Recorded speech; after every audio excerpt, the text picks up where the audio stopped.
রহমতুল্লাহি ওয়া বারাকাতুহু। সম্মানিত ভাই বোনেরা, দুনিয়া টাকা খাওয়ার জায়গা না।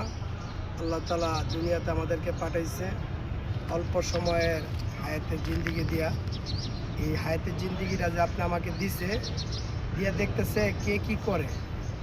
এই সময়টা দিয়ে কেউ আল্লাহকে নারাজ করতেছে, কেউ খুশি করতেছে। বলতেছে 1 সেকেন্ডে মানুষ আল্লাহর ওলি হয়ে যায়, আর 1 সেকেন্ডে মানুষ আল্লাহর দুশমন হয়ে যায়। তো এখন আমি একটু চিন্তা করে দেখি যে আমার সম্পর্কটা কি আল্লাহর সাথে না শয়তানের সাথে। যদি আমি গান শুনি তাহলে শয়তান খুশি হবে, আর যদি আমি একটু ওয়াজ মাহফিল শুনি, ওয়াজ শুনি, ভালো ইসলামী একটা ভিডিও দেখি, তাহলে আল্লাহ খুশি হবে। এই জন্য একটু মেহরবানি করে আমি আমার নিজেকে আমি একটু চিন্তা করে দেখি যে আমার সম্পর্কটা কার সাথে, আল্লাহর সাথে নাকি আমার চির দুশ্মন শয়তানের সাথে। এই জন্য একটু আমরা মেহরবানি করে এই চিন্তা এবং ফিকিরটা করবো আমার সম্পর্কটা কার সাথে। ইনশাআল্লাহ।